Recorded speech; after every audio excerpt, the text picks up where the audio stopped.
Hey guys, it's Andy from Worsley on the Web. Today I'm going to show you a quick tutorial on how to create a Google form to use as your classroom concerns or titling form in your classroom.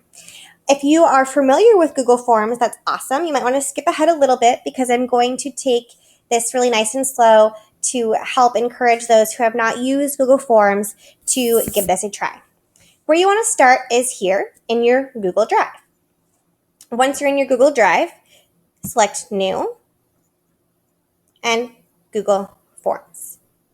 Once this opens, the first thing you're going to want to do is name your form, just like any other document.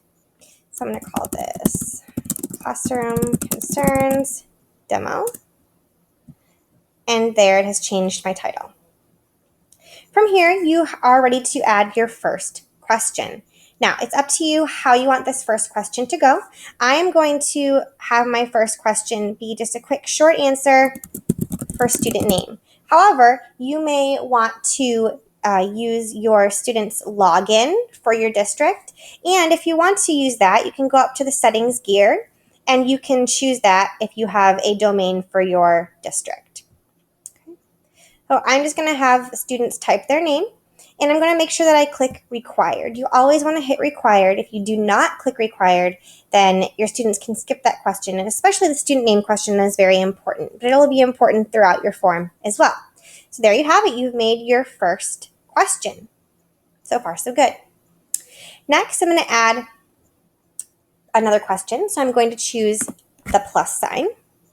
And as you can see, it popped up for my next question. So next, I'm going to put a drop down of choices for my students to select. So this one's going to be for the concern or the problem that they have.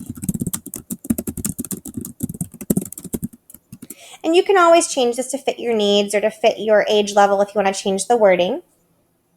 So some common problems that students might have are getting picked on, seeing others treated unfairly is a big one. They always want to be the hero. Something that's happening at home. Our favorite, tattling. And then I'm always going to want to include other, just in case their concern doesn't quite fit the boxes that I have there. Again, I'm going to click required, the plus sign to add my next selection.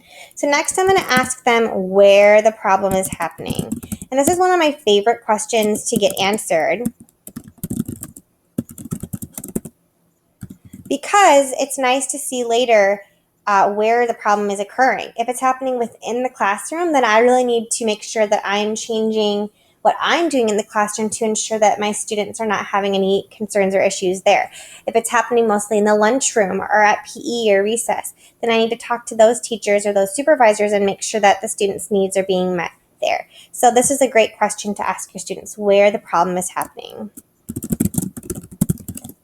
So in the classroom, recess, lunchroom's always a biggie, the bus. Here in our digital age, we have over the internet.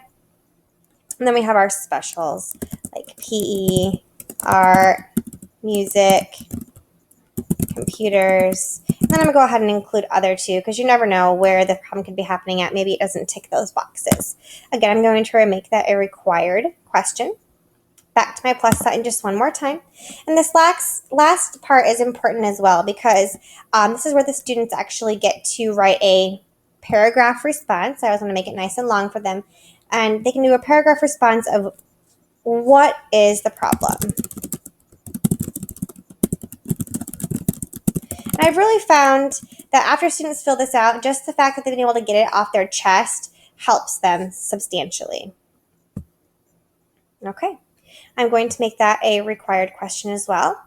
So now you have created your form. That is the first step. Click on the next tutorial to see how to make this a live form for your students to complete.